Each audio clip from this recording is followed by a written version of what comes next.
Hi, everyone, and welcome to Interviews with Foucauldians. Today, I am here with Tamsin Kimoto. Thank you, Tamsin, for being here. Thanks for inviting me. If you don't mind just introducing yourself to my students and saying a little bit about the fields in which you specialize. My name is Tamsin Kimoto. I am currently an assistant professor of philosophy and women, gender, and sexuality studies at Goucher College in Baltimore. This is my first year there. I just finished my PhD about 3 months ago. Congratulations. And I finished at Emory. And I work primarily in, I would say, trans studies and critical race studies, both really informed by my background in philosophy, but I tend to be a very interdisciplinary kind of thinker. So by no means wed to the history of philosophy in doing my work. Okay, that's great. And so you are a freshly minted PhD. Again, congrats on that. It's a big step and a big transition, and with your new position as well. And so that means that you just finished your dissertation, you just submitted it, got it approved. And so what was your dissertation about? If you want to talk about it, keeping in mind that many of my students, like yourself, are interdisciplinary thinkers, and many of them may not come out of a technical philosophical background. Yeah, so my dissertation was called Trans Feminism and the Queer Use of Philosophy. And it was really the culmination of a lot of work that I'd been doing for a long time. I was in graduate school for 8 years and accumulated a lot of work in that kind of area. And I think the best way to characterize it is to say that I was really inspired by Sarah Ahmed's recent book, What's the Use? And her discussion of how to make queer use of things, which I take to mean in part how to sort of make a deliberate misuse of texts, of resources, of practices. Um, and it that for me was a really helpful way of conceptualizing how I'd already been doing work with the history of particularly Western philosophy, a Eurocentric philosophical canon that has no space for trans people really, and very little for people of color, very little for women. And so my dissertation is really how can I make this deliberate misuse of these canonical figures? So I worked a lot with Merleau-Ponty and Michel Foucault. Um, how can I make them say things? So I say make them say things that they would never say, but one of the people on my committee told me that I'm actually making them say exactly what they say, just in a slightly different register.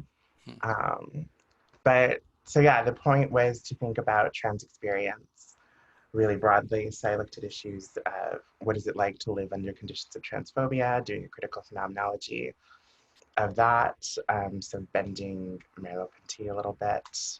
And I looked at conditions of why, like I looked at the question, why are TERFs so invested in white supremacy? Uh, Mhm. why do those movements come together so easily? Thinking with the work of Foucault and Maria Lugones. Um, so it was a really wide-ranging dissertation. It covered a lot of ground.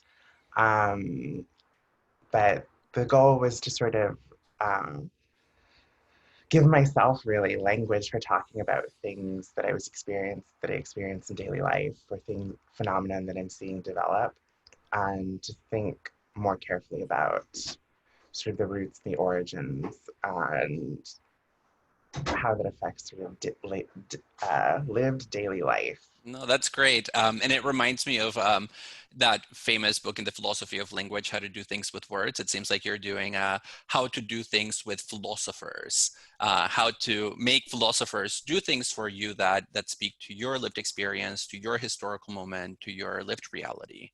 Um, and so it seems like there's a question here about how to relate to philosophy as an activity. Yeah, no, I think that's exactly right. And For me, it was always a process of recognizing that I was not in the conversation, figuratively and also sometimes literally, depending on the particular conversation that's happening. Um, but yeah, and I always found it sort of alienating how we're often trained when we're trained in doing continental thinking to sort of pay almost like fealty or worship to these figures that we're reading, and that was just never for me. Like it would like my goal is never to shore up someone else's project, or to plug holes in so and so's theory of the human, or to think about those kinds of things. My question has always been, well, what is this? What's the use of this for me? How can I use this to talk about the things that I'm experiencing or that I'm seeing or that my communities are experiencing and seeing? Because that to me is when philosophy is at its best, is when we're not thinking within our strict limitations of here's what has been said, and instead push toward what can be said.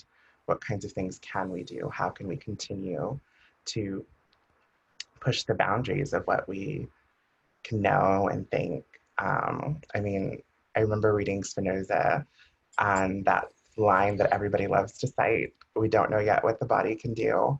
I just really took that and ran with it. We don't know yet what a lot of things can do. And I think we limit ourselves when we try to stay too closely to what has already been said. Yeah, and I mean, it raises questions about how much fidelity we expect of ourselves in relationship to whatever canon we're reading, um, or whether we adopt a more appropriationist, almost strategic use of the resources that we find. But one of the things that I really have enjoyed in reading some of your work is that you invoke, for example, Judith Butler's notion of the other of philosophy.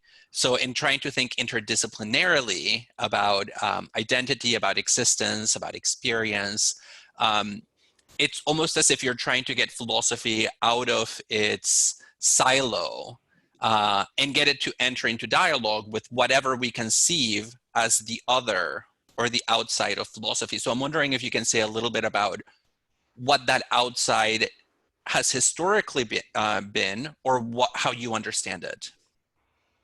Yeah, I mean, historically, the outside, as far as I can tell, has been everything beyond the boundaries of Europe, and beyond the boundaries of whiteness and of masculinity and of heterosexuality, cisnormativity. Um, I mean, I think about it a lot in terms of uh, like there's that line that Foucault has in an interview where he talks about his concern has always been his little abnormals. Uh, Oh, I think I've seen maybe something like this reference, but I don't know this specific phrase. yeah, he's always been concerned with his little abnormals ever since the history of madness. And I think he actually blocked the publication of the interview because it got too personal or something. Hmm. But I think sort of similarly, I had the experience of being in philosophy classes and recognizing that there was a sense in which I didn't fit in. Like I didn't look like a lot of the people around me. I didn't think or have the experiences that a lot of people around me did. Um, and so for me, it was always okay. What else is there? Hmm. If I'm doing this, what else is there? And are they really all that other? Hmm. Um, it's like it seems to me that uh, like queer theory and trans studies, for example, are incredibly engaged with philosophical work. But the reverse is true. Philosophers aren't really engaged with queer theory and trans studies. And I think that's to the detriment of people who are working on issues in philosophy of gender and sexuality. Um, so, yeah, this question of the other, I mean, I was also really lucky in my undergraduate education to have professors who did not put really sharp boundaries on what counted as doing philosophical work, not just in terms of content or form, uh, but even in terms of questions of style. Like they really gave me the kind of room to develop. a particular kind of voice and a particular kind of way of doing things. And almost like it didn't even occur to me to question the idea that you could um, cite canonical philosophical figures like Plato alongside people like Audre Lorde, and that a productive conversation could emerge Mhm. from that. And I was really lucky to have that foundation as an undergrad. Yeah, and so it seems like now we have almost two branches here that we're talking about. We're talking on the one hand about this appropriationist attitude towards philosophy, where you take Plato or you take Aquinas or you take Nietzsche and you sort of twist them and bend them and stretch them for our purposes. And then there is this other side, which is we can appropriate philosophy, but we also need not limit ourselves to whatever falls under this artificial thing that we call the canon. So working inside and outside of the discipline as a way of furthering our own projects. And one of the things that's so central to feminist theory, queer theory, and trans philosophy is this importance of philosophizing from your standpoint, right? For paying attention to the way in which your position in a social matrix actually shapes the way in which you think independently of who you are. So it cuts across. And so I'm wondering, as a segue here, whether you can talk a little bit about this field to which you've been contributing now for some time, which is trans philosophy. How does it differ from potentially the broader area of trans studies? Um, and what sorts of questions are asked in trans philosophy? Yeah, I can try. So this is the perennial question, and I think that if you interviewed 10 of us, you'd get 10 different answers. Um, so yeah, for me, I think the distinction between trans philosophy and trans studies is very similar to how I would characterize the distinction between philosophy and any of the other areas or disciplines in which philosophy finds itself in conversation. And I think it's characterized by a kind of speed of thinking through things. I think Mhm, philosophers think very slowly, almost glacially mhm, through problems, which is means that really incredibly precise, thoughtful things can happen. Um, it means sometimes we're a step or two behind what's going on everywhere mhm, else. Wow. But I think there's a kind of carefulness, attention to questioning that I find in trans philosophical work that I don't often see in sort of the broader field of trans studies, mhm, um, where we catch ourselves a little bit over things and want to think a little bit more carefully through, for example, something like the relationship between gender and sexuality. Even I'm thinking here of Talia Betcher's work, mhm, um, or to think more deeply with the implications of the coloniality of gender and how to bring those kinds of things into broader conversation with the histories of work on gender as a concept. mhm, Um, so I guess yeah, the distinction for me is characterized less by the content or anything like that than it is by the slow, deliberate mhm. engagement with questions and sources and terms. That's super interesting to think about it in terms of temporality and the temporality of thought. And just thinking about temporality in uh, a piece that's become pretty central and commonly referenced in trans philosophy, Talia makes the argument that just thinking about time, the field of trans philosophy is relatively new, all things considered. And she says it may not even be 6 years old or 7 years old. And I'm wondering what your thoughts are about this. I mean, I think it's really right. It is very new. And it's also very young. And by what I mean by that is that most of us who are working in it are junior faculty or grad students, Mhm, or contingent faculty. Um, like for the longest time there was Jacob, and that there was Jacob Hale, and there was Talia, and there's like Lauren Cannon.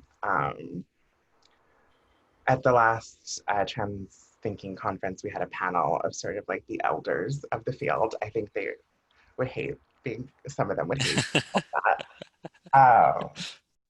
And but it was absolutely true. Like I think a great number of us are new to the profession in a variety of ways. Like the fact that uh, I can be listed as one of the people who's helping originate the field blows my mind.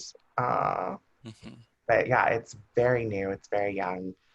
It has not been, I think, taken up by even mainstream feminist philosophy in productive ways. I think Amy Marvin is another person who's doing this kind of work and whose work is absolutely brilliant. Talks about um, the process of what she calls curiotization, or the making of a kind of museum curio object Mm. of trans experience as a way of characterizing how it is that trans studies and I think also trans philosophy has been received by the wider fields in which we Hmm. find ourselves, where it often is a kind of almost fetishized uptake Hmm. of, of our lives, our experiences, our work. So it is very new. Talia is totally right. And I think it's far from certain that it's here to stay, um, especially given the constraints of the job market. Uh, it's not always, it's not certain how many of us will uh, even be able to stay in the profession at this point.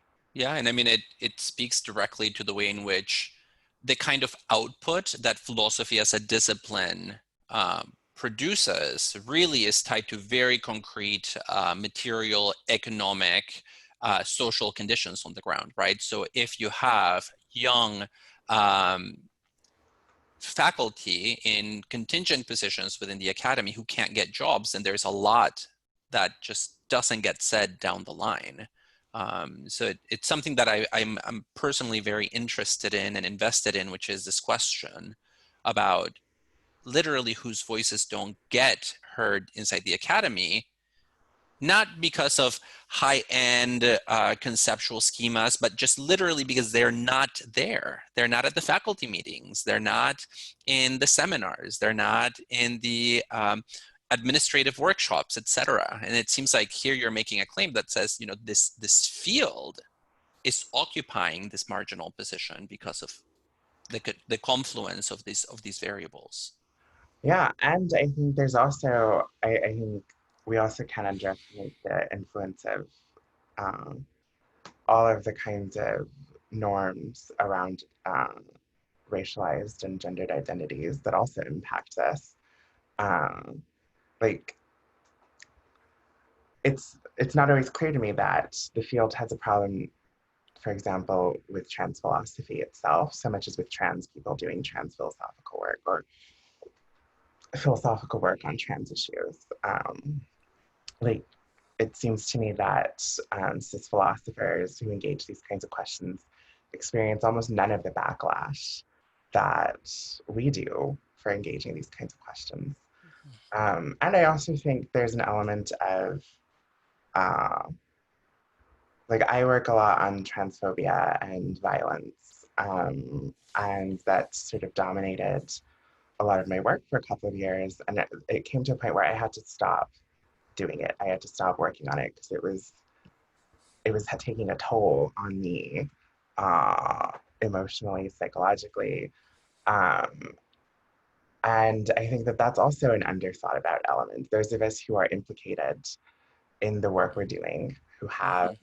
skin in the game, Yeah. ways that I particularly like, it's harder for us to do this kind of work just because of the way in which it weighs down on us, Mhm. as opposed to someone for whom it's sort of an intellectual curiosity. No, that's right. And I was at an event at the annual meeting of the APA, the American Philosophical Association, a couple of years ago, talking to graduate students who were in the market. And one thing that a graduate student said to me, a woman, really sort of made this register in a very clear and in a very concise way, where she said, you know, I work on a question that is not separable from my existence and from my conditions of life. And what I have difficulty getting my advisors and my mentors to understand is why it takes longer for me to produce some of this work. And it's because I literally sometimes have to stop working on, in this case, my dissertation, you know, because of that affective emotional tax that comes with it, that potentially somebody who is not working at that intersection wouldn't experience. Yeah, I mean, I think philosophers of race have been taught, like philosophers of color who work on race, uh, have been talking about this kind of stuff for years, right? Yeah, it's not just an intellectual puzzle or curiosity. Um, it oftentimes feels not only that it just the sort of weighing down on us, but it feels very important in a very personal kind of way to do the work well and to get it right. Mm-hmm. No, I think that that seems exactly right. And it highlights just how differently one can position oneself in relation to this thing that we call philosophy, right? It can be, for some people, something of a detached intellectual interest and curiosity. It can be a very proximate, you know, effectively charged connection to thinking about something from which sometimes it's even hard to get distance because it's so personal. And This in particular is something that comes out in Talia's article, What is Trans Philosophy, where she talks about philosophy as illuminating those aspects of our experience that are already there before philosophy appeared on the scene. So it's not as if philosophy comes in and you know, helps us understand where the real stakes are or where the problems lie. All that was already there. Philosophy might give us some tools, but it's already there at the level of lived experience, especially when it comes to trans identities.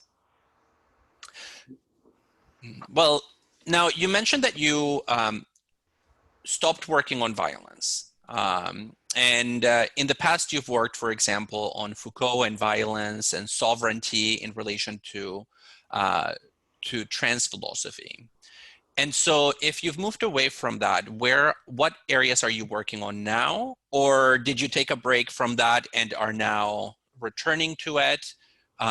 What are your current intellectual um, projects?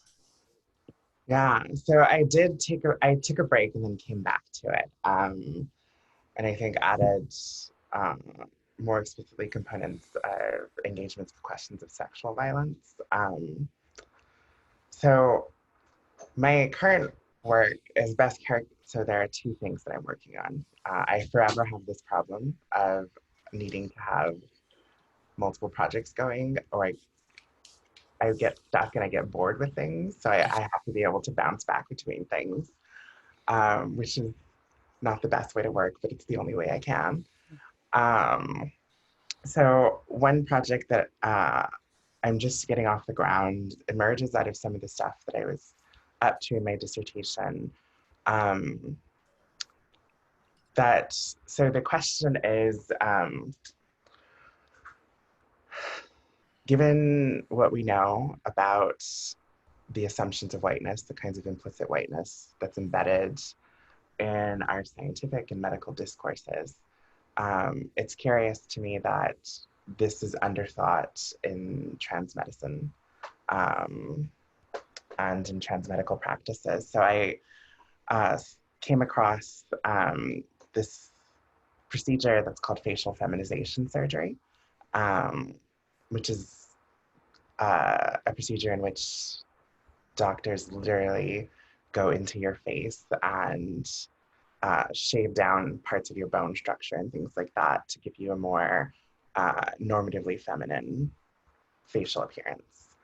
Um, and at the same time, as someone who's worked on race a lot and has been is familiar with the history of the development of the concept of race, I knew that bones were a central part of how, especially early discourses on race Mhm. developed. Right, racial physiognomy was a key part of anthropological discourses.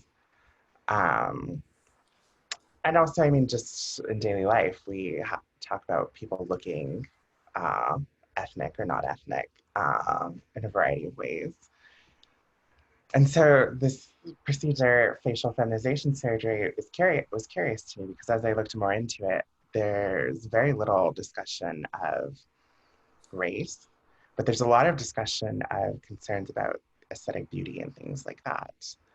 Mhm. And so one of the projects I'm working on right now is thinking about this intersection um, of the racialized history of beauty and its intersections with trans medicine to ask questions about uh, our investments in medicalized discourses of transness, right? Mhm.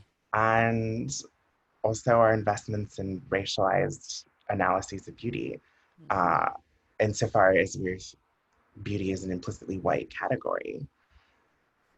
Those of us who are trans people of color find ourselves, I think, at a disadvantage in this kind of racial hierarchy of what is beautiful.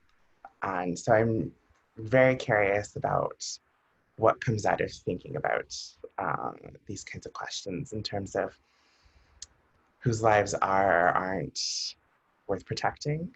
Are there not alternative archives for thinking about beauty that would be even more useful and productive? And I should also say one of the other things that's lingering in the background of this project that's really interesting to me, as someone who's East Asian, are the number of surgical procedures that are designed, things like blepharoplasty, right? So surgeries that are intended to give you the double eyelid, uh, right, to give you a more European kind of appearance. Mhm. Um, so there's an intersection there that I also think is really interesting to think about, and that I'm still piecing together how it all fits. Yeah, it seems like you're bringing in, this history of racial and racist science that really begins in the 18th and 19th century with notions of beauty, trans identity, and the profession of medicine and how they all um, interact to produce this thing that for many people would seem like a natural thing that if you want, let's say, a more femme registering appearance under current conditions, it's already implicitly white without that being recognized by the people who are potentially carrying out or promoting these procedures. Um, and so that's the first project. Sorry, I didn't mean to cut you off. Go Yeah, ahead. no. Yeah, so then the second project is engaged with questions around what I'm beginning to think more and more of is the coloniality of health.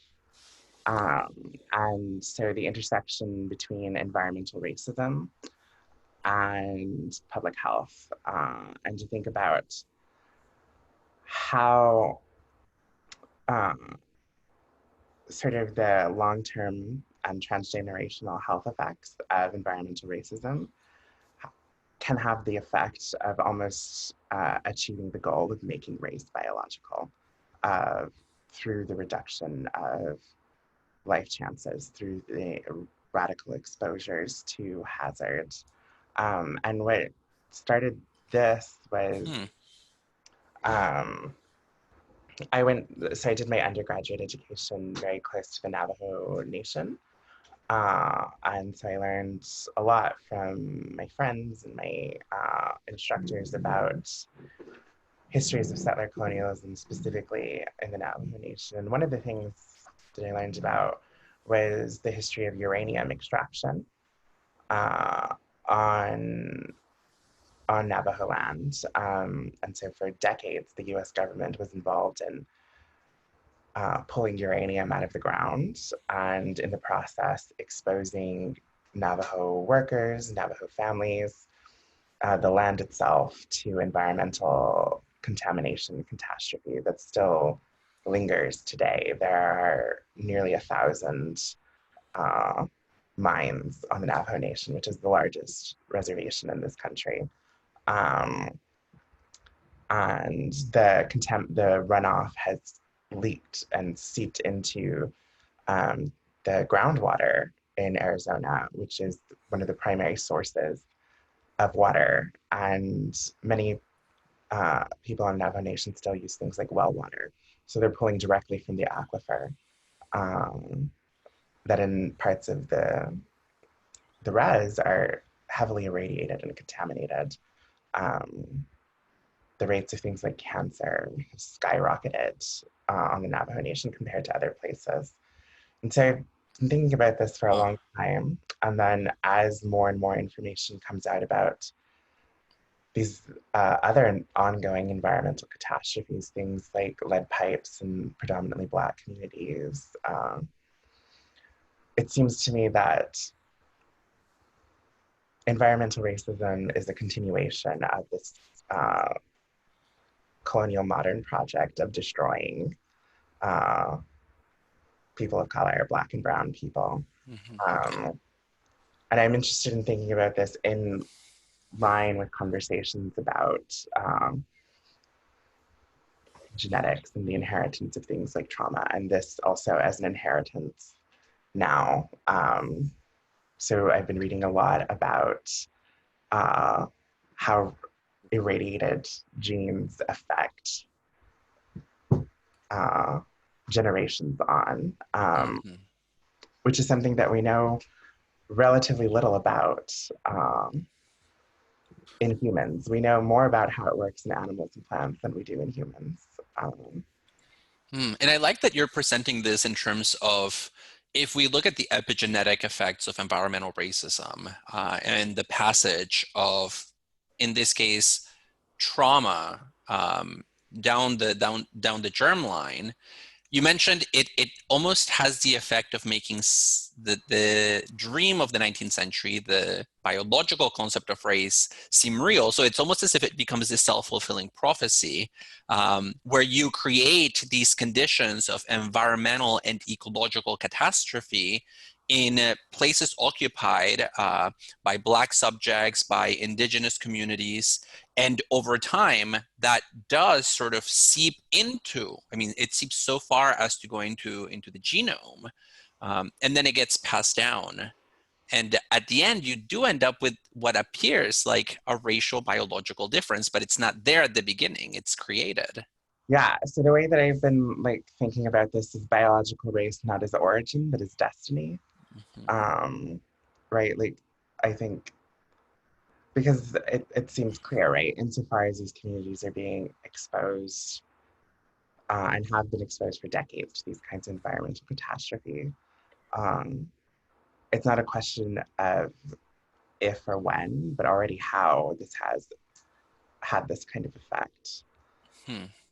And I think as the field of epigenetics, grows and expands, I think it really is bringing into focus the extent to which uh, that most basic level of genetics, we are a product of generations, the generations that have come before us, right? So there is this very clear sense that not just in a deep phylogenetic sense of like deep evolution, like our evolution as a species, but um, in a more narrow timeline, we carry the brunt of the trauma that our ancestors of one, two, three generations had to endure. Yeah, no, and so one of the things that I've come across in doing this research about the inheritances is that it's been demonstrated that in certain plants, if you remove them from the source of contamination, if you remove the descendants from the source of contamination, over time they do start to recover, right? But when we're thinking in an Indigenous context of the centrality of place in Indigenous politics and Right. Indigenous metaphysics, and also thinking about the histories of dispossession as a settler colonial strategy, uh, Hmm. that's not a great solution. It doesn't seem to me that uh, yet another forced migration is the Right. thing that should be imposed on Indigenous people. Hmm. Uh, Yeah, I mean, it really complicates the picture because you can't uproot a community for whom uprooting is the mechanism of their alienation from their identity. and thinking about the inheritance of trauma, right? The long walk that the Navajo were forced to go on, right? We only ever talk, we focus a lot on the Trail of Tears in our Yes. movies, Yes. but these forced migrations were much more common than that. And the Navajo have were forced to go on one called the Long Walk, and uh, people working on intergenerational trauma and things like that have, I think, demonstrated that this trauma still lingers in present day Navajo people, right? And so, yeah, Well, I mean, that's super fascinating. Both of these projects that you're mentioning, the one about facial reconstruction and the racial aesthetics that go into that, and then this project on the coloniality of, you mentioned the coloniality of public health, or I forget the specific way in which you framed it at the beginning. yeah, the coloniality of health. I don't Yeah, know. yeah, great. Of health. And now let me try to step back a little bit because as I mentioned to you and as you know, this project is part of a series of videos that I do for my students in a course about Foucault. And so I want to ask you just a question about how Foucault might figure either, is it useful, how you've appropriated, how you've criticized, um, what place Foucault has occupied in your thinking about all these about all these issues that we've talked about, from your dissertation project about queering, making a queer use of philosophy, to your current projects, or to work that you've done in the past on transphobia and racism and white supremacy. Yeah, yeah. So I wanted to mention this at some point, that I think if there's a prize for having worked with and studied with the most Foucauldians, I think I win. Because from undergraduate to completion of my PhD, I think I've studied with 7 different Foucault scholars. So I've seen a lot of different versions of Foucault. Um, and there's a way in which he figures into a lot of the work that I do. Either he's directly there or he's sort of in the background, or in some cases, he's a methodological figure. So even as I was thinking about questions of transphobia and violence, I was thinking in conversation with what Judith Butler, following Foucault, calls things like matrices of intelligibility. And I was thinking about that in conversation with questions of passing in trans studies, right? Passing is a strategy for avoiding violence, an unsuccessful one, a partial one, but still. So Foucault's always there, and in the first project on faces and trans medicine, I'm very much engaging genealogy as a specific kind of method um, that does the work of, and I love the way Liddell McWhorter puts it, giving that critical redescription of the dominant description. And in this case, I take it that my object is something like beauty. Um, and so he's there in the background in that way, sort of as a methodological figure who will pop into and out of the foreground um, as necessary. And then in the coloniality of health one, biologizing race, uh, I'm engaging a lot the questions of biopolitics and in particular the developments by Sheila Mbembe in terms of necropolitics as well. Um, And can you define that term for my students who have never heard of it? Necropolitics, yeah. Yeah, so the way that I take it as a counterpart to biopolitics, so as I understand it, biopolitics thinks of death through the language of exposure as a kind of withdrawing of concern on the part of various institutions. And I think Mbembe very helpfully reminds us that death doesn't always occur for especially indigenous racialized communities as a withdrawing of concern, so much as the direct concentration of a concern to kill. Um, so the making die function rather than the letting die function of Mhm. contemporary political and historical frames. Yeah. I tend And to no, and you're right about this. I'm thinking here about the piece that you published in the Southern Journal of Philosophy. Uh, it was when was that? What year was that? So it got published in 2017, and that it was the proceedings of a conference called the Spindell Conference that the University of Memphis does every year. That's a deep cut. Why? I haven't thought about that in years. What was that? I haven't thought about it in years. I forgot that I wrote it. Oh, well, okay. We don't need to talk about it, but it That was just fine. sort of fits here because in contemporary political philosophy, there does seem to be this fault line in terms of how we should think about power, where you have, on the one hand, somebody like Foucault, who very famously in volume 1 of the History of Sexuality argues, we need to move away from a centralized model of power that is rooted in the state and in sovereignty towards a decentralized, almost rhizomatic understanding of power as a field of forces that are reversible and ground up, etc.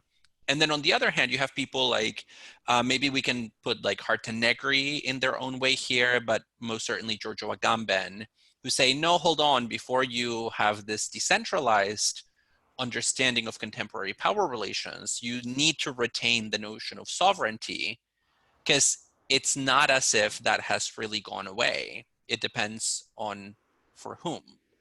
And you write about this in relation um, to anti-trans violence. And so I'm wondering whether you can talk a little bit about this sort of landscape in political philosophy, about whether sovereignty is out or whether it's in connection to trans philosophy. Yeah, I'm going to add a third camp because I don't want to be in the same camp as the Agamben. Uh, yeah, so I think about this a lot. It's one of my deepest frustrations with Foucault's work and with engagements with Foucault's work in particular, where we want to imagine that the state is no longer a central organizer, perhaps not the central organizer, but a central organizer in the production of violence uh, and death for the little abnormals to Mhm. throw back to earlier reference. I remember reading in Society Must Be Defended that we have to cut off the head of the king in political theory and being and reading that in the context of things like the war on terror and being like, do we though? Do and so my question has always been, for whom is this disappearing of the sovereign true? Um, and so you mentioned Agamben as one person who's thinking about this. The reason I'm hesitant to sort of throw in my lot with Agamben is that because of the way in which he figures it as a kind of exceptional state. And I actually think about it as something that's very banal and true for a lot of populations. So I would put Mbembe in this third camp and thinking about uh, necropolitics as an extension of the project of coloniality, of the project of the transatlantic slave trade and things like that.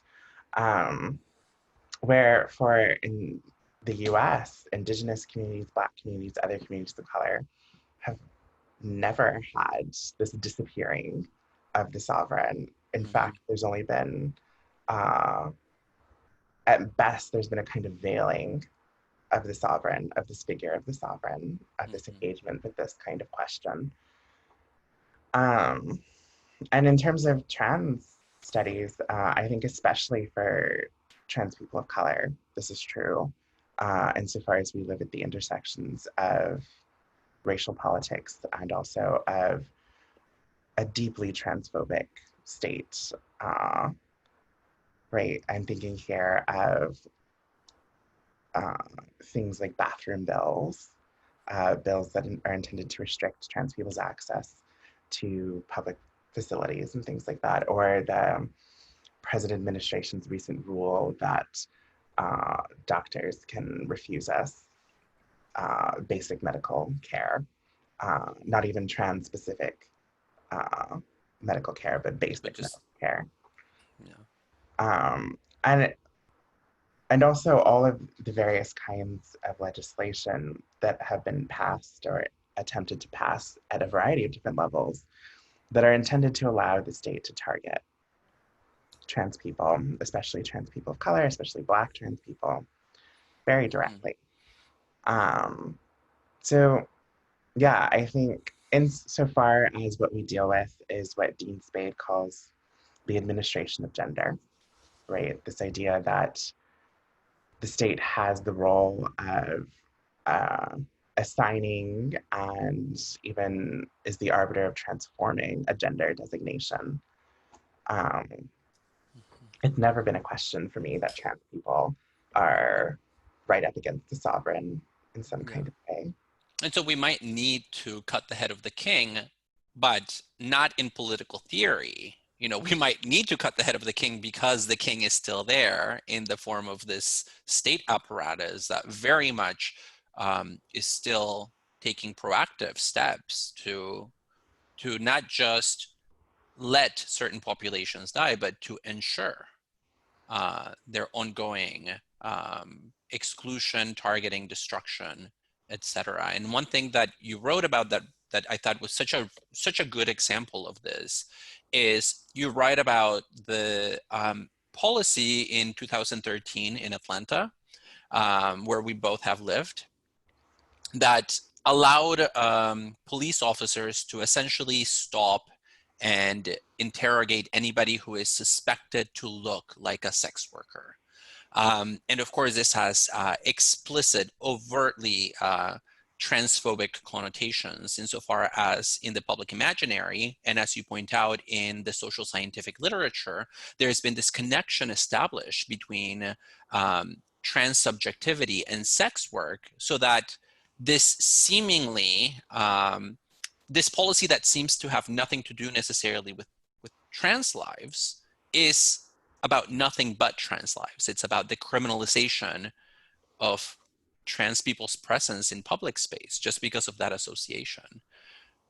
And this is something that is carried out by the state, right? We're not here talking about what Foucault calls a discipline, sort of a decentralized movement of actors where you don't really know who's wielding the power and who isn't. Yeah, no, exactly. And it, like for me, I lived in Arizona for a very long time, and so reading about that move by the Atlanta City Council reminded me of things like SB 1070 in Arizona, the bill that essentially deputized all law enforcement as immigration enforcement and allowed them to interrogate and question, obviously, Latinx people um, and demand things like that they show their papers and stuff like Right. that. So for me, those two things resonated really strongly as precisely examples of this way in which the state, a very centralized vision of the state, uh, continues to impinge on the lives of those of us who find ourselves outside the bounds of normality. Mm-hmm.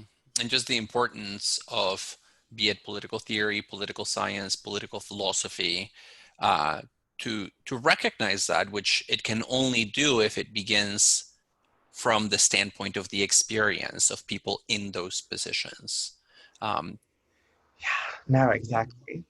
yeah, I mean, otherwise you do seem to get very easily lost in this delusion that, oh, the state no longer seems to be the central player in our lives. And then the question is, well, who's the we that's built into our lives in that sentence? Yeah, and I mean that's um, always been the question for me. Philosophers love a we, and we do not like explaining who the we is. Yeah. And I think for those of us who have found ourselves at different margins, the we is relatively obvious, but to the people who invoke it, it's invisible sometimes. And in fact, most of the time, it just seems like everybody knows who the we is except the we who invoke it. Yeah, no, I mean, I remember this very clearly, having this experience in a Hegel seminar my first year of graduate school ages ago when we were talking about Hegel's anthropology. And the professor just said uh, that Hegel puts us at the top of his hierarchy of the races. And I remember looking around the room being like, I don't think the us is me. Yeah, I think the us was the professor. And I mean, all of the people in the very white program. Yeah. Now, let me ask you one final question as a way of bringing a lot of this to a close, since we're getting close to our time limit. Now, we've talked about your work, that the kind of work that you've been doing that has a genealogical feel to it, and the work that you've produced that is in direct conversation, let's say, with what we can call just Foucauldian biopolitics, broadly construed. But you also work in the vein of phenomenology. So some of your work is much more phenomenological than genealogical. And I'm just wondering whether you can say a couple of things about the way in which you use phenomenology, again, in a queer way or in a trans way for thinking about trans experience. Um, and so here I'm thinking about some of your work with Fanon and Merleau-Ponty, but even your analysis of Gail Solomon's work, her 2018 book, The Life and Death of Letitia King, a critical phenomenology of transphobia. So how do you put all those things together, and what have you found? What resources have you found in this phenomenological tradition?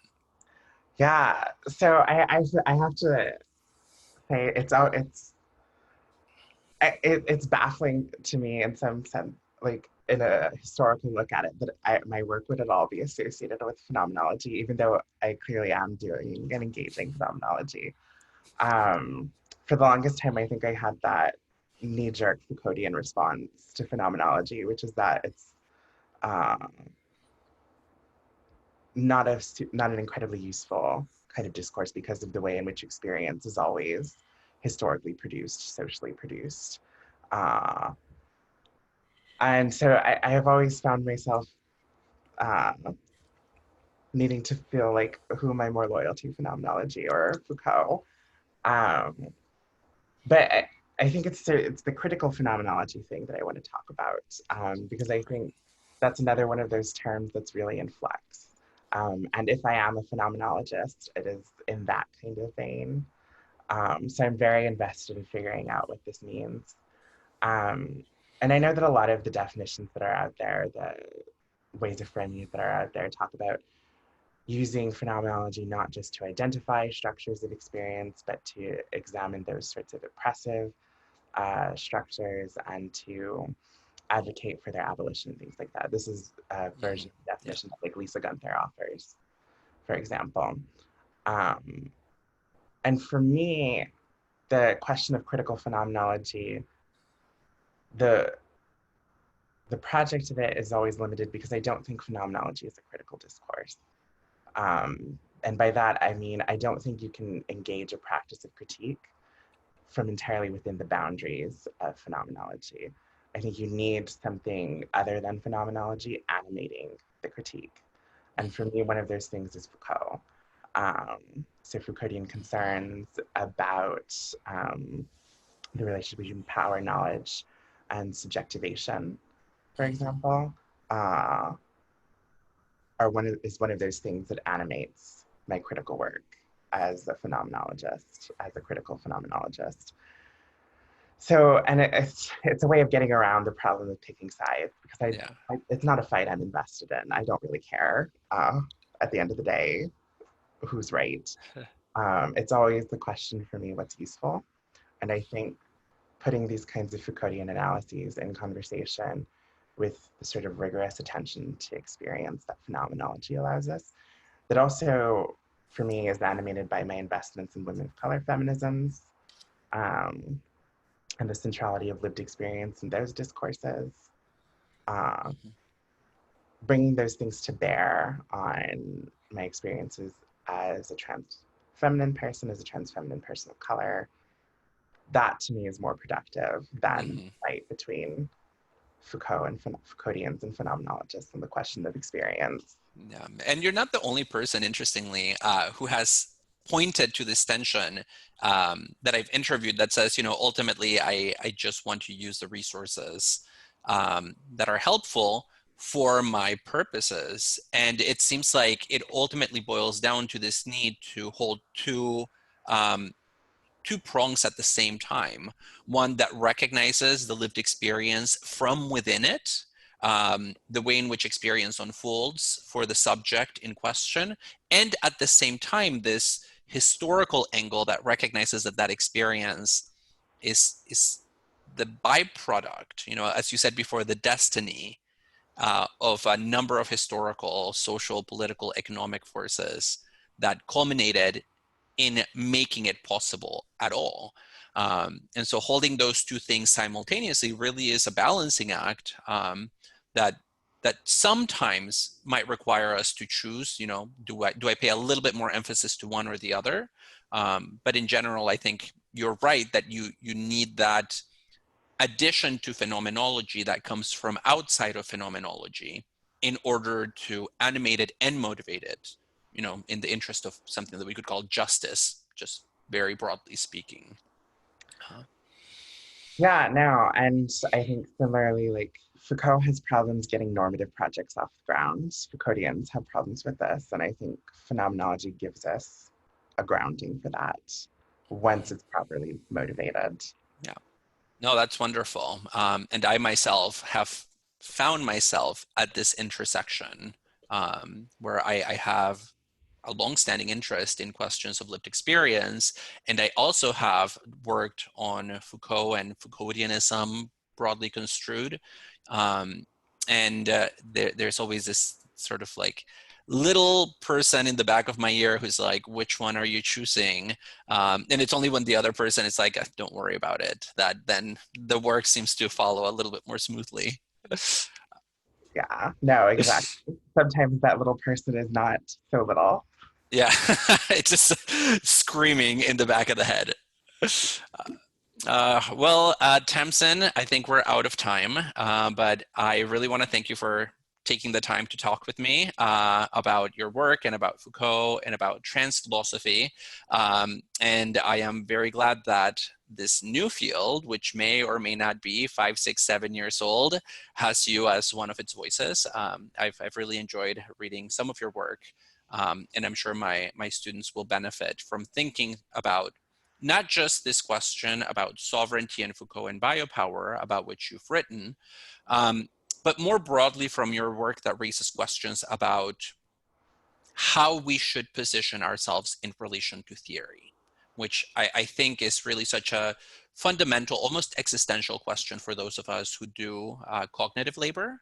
Um, and it is something that I think should begin as early as possible, right? It's never early enough to think about what your own interests and needs are and how theory should factor into that. That's so beautifully said. Yeah, I agree with that more. Well, thank you very much. And I will ask you to maybe send me a couple of resources for my students who are not familiar or haven't read a lot about what trans philosophy is, especially if it has a Foucauldian or semi-Foucauldian angle. And again, thanks a bunch for chatting with me. Yeah, thanks for taking the time to interview me. Yeah, no problem. All right. Bye-bye. Bye.